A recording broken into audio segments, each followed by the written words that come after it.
Hello students! Ako nga pala si Stickman. Ako ngayon ay magtuturo ng topic ng Quarter 1, Lesson 2 ng Matatag Curriculum. And yung learning competencies or what you say goal for today is of course to classify ano ba yung mga regular at mga irregular polygons. Whether kung ito ba ay convex or non-convex. Okay? So there are new terms, no? There are new terms na i-define natin later on. Then later on, after that, we will describe and explain relationships between angles or angle pairs based dun sa mga measurement nila. Okay? So this is gonna be our competencies or goal for today. So let's focus on the first things first, which is yung classification of polygons according dun sa mga number of sides. Okay? So here we have our short review from our previous discussion dito sa ating topic ngayon. So the title of this activity is the road signs, and I want you to identify the name of the polygon used for each road signage. Okay? Ito yung mga nakikita natin sa mga kalsada. Okay? So papangalanan na natin yung polygon na yun. Okay? So let's start or let's begin with the first image. Okay? Feel free to pause this video, and I know you are thinking na ito ay, okay, may naglalakad, no? Ito ay pentagon because there are how many sides? 1, 2, 3, 4, and 5. Pentagon has 5 sides. That's right. Okay? So now let's proceed to the next one. What is the name of this shape? It means stop dun sa road sign, no? Very good. That is octagon. There are how many sides octagon? 2, 3, 4, 5, 6, 7, 8. There are 8 sides in octagon. Okay? Let's have the third one. Okay, do you know this road sign? Dapat alam niyo yan, no? And that is how many sides? 1, 2, 3, 4. Quad, 3 laterals. Okay? So, next, let's have this particular road signage. Madulas. And that is a triangle. Triangle has 3 sides. Okay? I hope you learned something about the polygon, and you know what? That is very important, no? Ito pala mga polygon na ginagamit ito sa mga road signage, and as you can see that these are very basic shapes na talagang ma-recognize natin agad kapag nakita natin sa kalsada. Okay? So noong nakaraan tinuruan ko kayo ano ba yung mga measurement at tinuruan ko kayo kung paano mag-drawing ng iba't ibang uri ng polygon. Tama? So gumamit tayo ng protractor, ng ruler, and so on. Okay? Even compass, no? At nakita natin na ito yung mga iba't ibang sum of the angle measurement of the interior angle of a given polygon na may 5 sides, 6 sides, 8 sides, and 10 sides. Okay? Kinuha din natin yung bawat measurement ng interior angle nila. So, kailangan kasi nating malaman yan para sa mga susunod na discussion natin. So, ngayon, ang pag-aaralan natin is this one. First things first is, i-unlock muna natin yung mga vocabulary na pwede nating ma-meet sa lesson na to, no? Ito yung mga definition na kailangan natin tandaan. First is the convex polygon. What is a convex polygon? So, a convex polygon is a polygon, okay, where all interior angles are less than 180 degrees. So, ninonote ko lang dito yung mga importanteng details. Sabi dito, yung interior angles, na-define na natin, yan, di ba? Ito yung mga nasa loob ng angles na nasa loob ng shape, okay? So, dapat daw ay less than 180 degrees. And no vertices point inward. Okay? So, wala daw vertices point na nasa loob. Ano ba yung vertices? Ito yung mga points, no? Na nandito. Na nasa loob. Okay? So, ibig sabihin lahat daw ng convex polygon ay yung vertices ay palabas. Kagaya ng mga polygon na nakikita nyo sa gilid. Okay? In other words, a line segment drawn in between any 2 points in the polygon will always lie inside or on the boundary of the polygon. So, you have to remember this particular definition kasi mamaya may papakita ko sa inyong shape. Okay? So, these are the examples of a convex polygon. So, the next one is a non-convex polygon, or another term ginagamit natin is concave polygon. This is a non-convex or concave polygon that has at least one interior angle na greater than 180 degrees. Kung makikita niyo daw dyan, meron daw dyan sa angle na to, dito sa example ng polygon na greater than 180 degrees. Kung nakita niyo yung protractor ninyo, di ba dapat hanggang 180? Doon sa protractor, lumagpas yung angle. Kagaya nito. Okay? Pag mineasure niyo yan mamaya sa protractor, lalagpas yan sa 180 degrees. So, yun yung concave. Okay? Another thing ng concave, yung meron dyan mga vertex na papasok. Okay? At least one vertex that is inward, no? More than, pwedeng more than. So like this one, no, yung vertex dito ay papasok, and a line segment drawn between some points within the polygon may pass outside it. So these are the examples of a concave polygon. So from the word cave, no, naki-cave siya. Parang alam niyo yung kuweba, no? Parang ganoon, no? Yun yung polygon. So angle points outward, that is convex. Angle points inward, that is concave. Okay? So I'm gonna show you this three shapes, no? can you identify or can you identify any differences between shapes, between these three shapes? May napapansin ba kayong pagkakaiba nila? Okay, so feel free to think intently. What's gonna be the difference between these three shapes? Okay, so that's right, no? I know you are thinking na itong polygon na to, ito yung mga basic shapes, like this one, yung triangle and a square.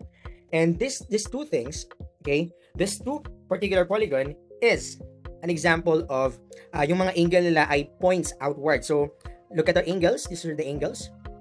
Okay, there are 3 angles. And this one has 4 angles. Okay, at yung mga vertices, no? Look at the vertices, no? Mga angles nila is points outward. Palabas yung angles nila. So, I want to emphasize, no? Yung angle kasi ng mga polygon na to, angle points ng mga polygon nito ay outward. Kaya dahil dyan, itong mga shapes na to ay example ng convex polygon. Okay? So, now, this is familiar for all of us. This is what we call star. No? I'm gonna write or draw down the angles here. So, I have these angles ng star. Okay? So, actually marami yan, no? At meron pa dito, no? Papasok naman. Okay? More than 180 yan. So, this particular polygon, yung angle naman niya, yung angle point niya ay pa-inward. Okay, like this one, no?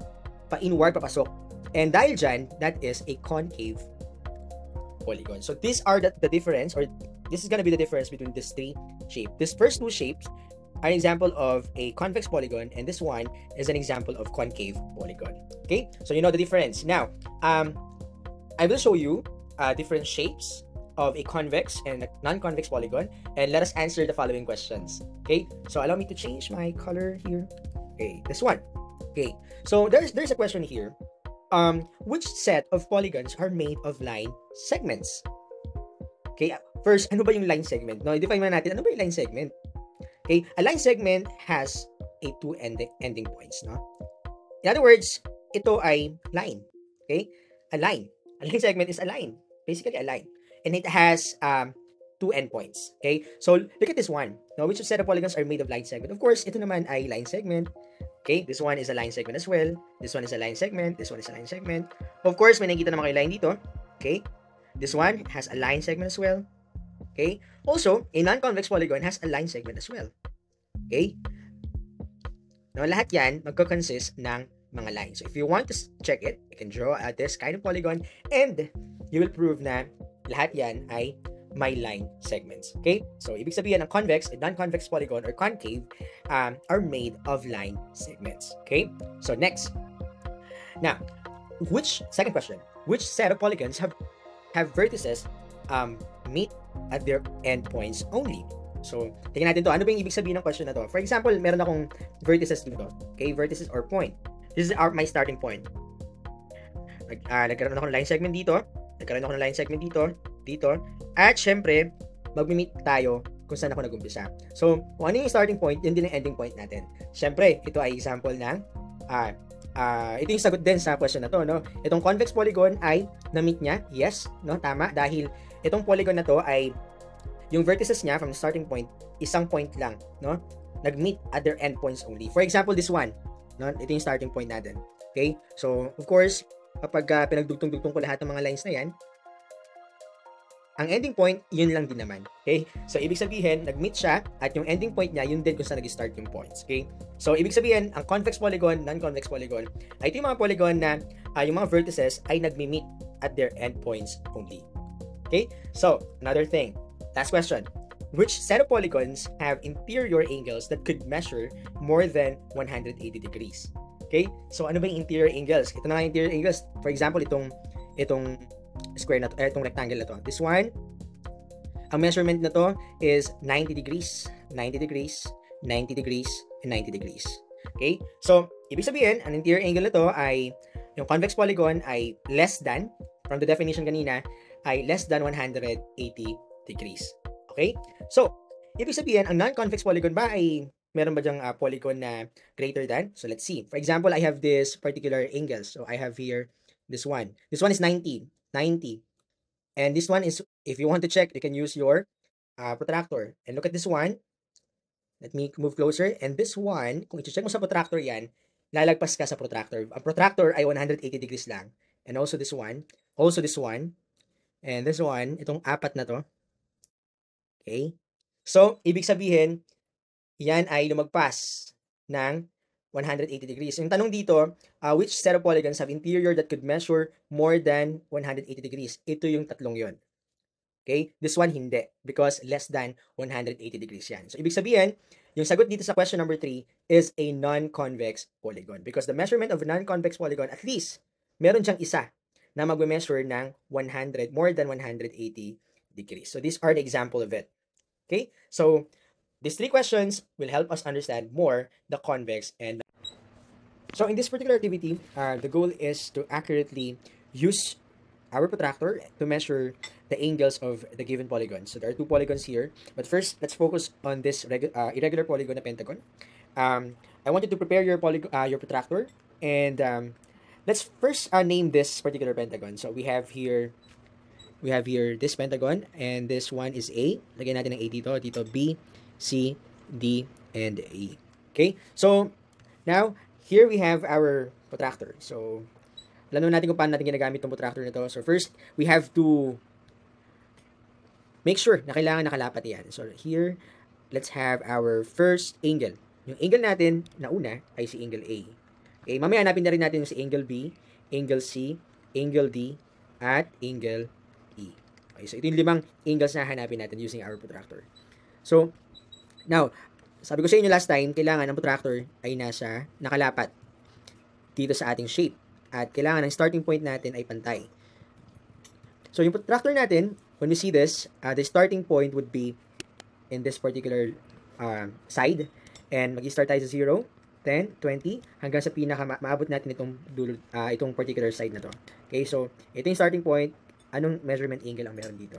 So, dito, we have this particular angle, or particular part.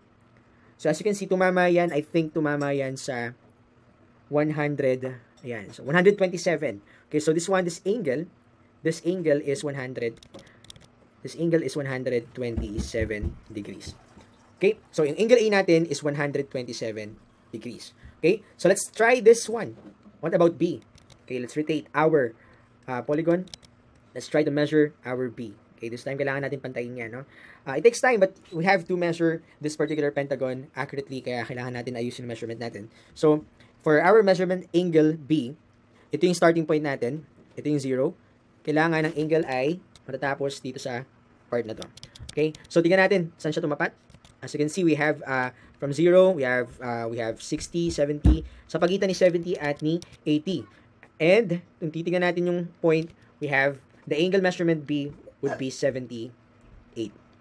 Okay? So, angle measurement B is 78 degrees. So, let's rotate our pentagon. Our protractor. So, no, not the pentagon, but the protractor itself. So, let's try this one. Okay, this is our protractor. Yan. And for our angle measurement C, let's try to measure this one. And nag-start tayo. Starting point natin nasa 0. It is 0. Okay?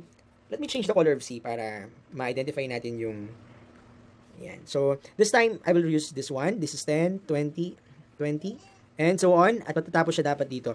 Okay? So, from the starting point na line na 0, ang measurement angle is, I think, nasa eksaktong 140 degrees. So, therefore, our measurement angle C would be 140 degrees. Okay? So, now, let's rotate our protractor. And as you can see, our starting point would be in here. Okay? So, let's use different color. Ito yung starting point natin. Ito. So, as you can see, yung measurement angle ng D mag-start dito. Kailangan matapos siya dito. And as you can see, we have here, nasa pagitan siya ng 90 to 100. And the measurement angle would be, I think, that is 92. Okay, go ahead. If you want to check it, you have your protractor in shape, no? Try to identify the angles using your protractor. So, it may be differ, no? Depende sa inyong pentagon. no? Pero the goal, no, from the previous discussion, alam natin ng measurement angle ng pentagon, di ba? That's the sum of its interior angle. Kailangan pag pinag-add natin lahat ng angle, that is equal to 540. Okay? So finally we have this particular last angle. By the way, yung D natin is 92. Okay? So this one, this measurement angle E is, I think, nandito siya, no? That is going to be nasa pagitan ng 100 to 110. That is going to be 103 degrees. Okay? So lagyan natin 103 degrees. Go ahead and check using your calculator if you add this all angles, no, ng pentagon, angle A plus angle B plus angle C plus angle T rather, plus angle E. Okay? By default, the equivalent would be 540 degrees. Okay? So that is supposed to be 540 degrees. Okay, so that's how we measure this particular pentagon. Okay? So let's proceed to the next angle or the next polygon. Now let's proceed to our next polygon, this one. Okay? As you can see, parang concave yan or non-convex polygon. But let's measure each interior angle for us to prove na yan ay non-convex polygon or concave. Okay? First is, we will name each angle or each vertices. A, B, C. This is angle D, E, and F. Okay? So later on, we will find what is angle A, angle B, angle C, angle D, angle E, angle F. Okay? So these are the things that we need to find for this particular polygon. Okay? So allow me to start our measurement and let's zoom in for us to see. It's going to be the measurement of our angle A. So this is the first measurement. The starting point is at 0. So this is 0. Ito yung line na yon. Okay? Papunta dito sa pinaka dulo, which is, as you can see, parang tumama siya exactly doon sa 90. So therefore, this one is 90 degrees. Our angle A is 90 degrees. Okay? So let's proceed to the other one. Usugan natin ng konti yung protractor natin. At parang pantay naman talaga to, no? Pumapantay siya, no? This is our starting point. Okay, 0 papunta sa 90 rin. Okay? So therefore, angle B is 90 degrees as well. So angle B is 90 degrees as well. Okay? Now let's proceed to the next part. So titignan natin yung angle C. Okay, this is our angle C, and as you can see, I want you to observe the angle C. Actually, kung lalagyan natin ng markings ito, dapat ang angle ng C ganito. Okay? So ito yung sinasabi kong hindi sumakto or sumobra, in other words, sa protractor. Hindi na siya nagkasya. So ibig sabihin, may additional measurement pa siya. So more than 118 degrees ito. So therefore, ito ay non-convex polygon. So when we measure it, ganito lang gagawin natin dyan. Of course, let's start with 0. Okay, allow me to flip the protractor. Okay, so let's start with 0. So yun. Ang half of the revolution is 180 to make it straight. So ibig sabihin, itong part na to, simula dito hanggang dito is 180 degrees. Okay? So kung mag-add pa tayo ng isa pa, itong natitira na to, ito ay 180. Okay? So let us take note of 180 yan. Yung natitira, measure din natin, no? From dito naman, so let's measure this one. Allow me to click over ulit and then rotate natin si protractor. Okay, so let's start with this particular area. So gawin ko siyang siguro ibang kulay para makita natin yung pinagkaiba. So dito siya nag-start, no? Ito yung measure natin, itong part na to. Kasi ito alam natin 180 degrees yan. Okay? So tingnan natin kung anong measurement nitong color blue na to, itong part na to. So this one hanggang dapat dito sa line na to. And as you can see, exactly that is 90 degrees. Okay, so this is gonna be 90 degrees. 90 degrees, itong part na to. Okay, allow me to emphasize lang, no? And this part is 180 degrees. So when we add 180 to 90, that is 270 degrees. So ibig sabihin, itong angle na to, itong part na to, ang measurement niyan is 270 degrees. Okay? So itong angle na to na more than 180 is 270 degrees because 90 plus 180 is 270. Okay? Therefore, our angle C would be 270 degrees. So, ginawa kong pula para ma-identify natin. So, now, this one is, ang starting point is dito. At babagsak yan sa 90. As you can see, parang measurement ng, ng quadrilateral. So, or square, no? Or rectangle. So, that is 90 degrees. By the way, I just want to correct myself. This is gonna be, yung measurement nito is dapat ganito, 90 degrees, yung angle niyan. Okay? So, allow me to change this one. Ayan. This one is supposedly 90 degrees. Okay? And this one as well, kung i-measure nyo yan, 90 degrees din yung E. And this one, F, is 90 degrees. So, therefore, ang measurement angle natin ng D, allow me to move over yung ating protractor. So, this is 90 degrees. This is 90 degrees. This one, E, is 90 degrees as well. And then F is 90 degrees as well. Okay? So, as you can see, in our point of view, nakita natin na yung angle C na ito, no, nag-more than siya sa 180. Therefore, this particular polygon is a non-convex or concave polygon. Okay, yun ang type niya.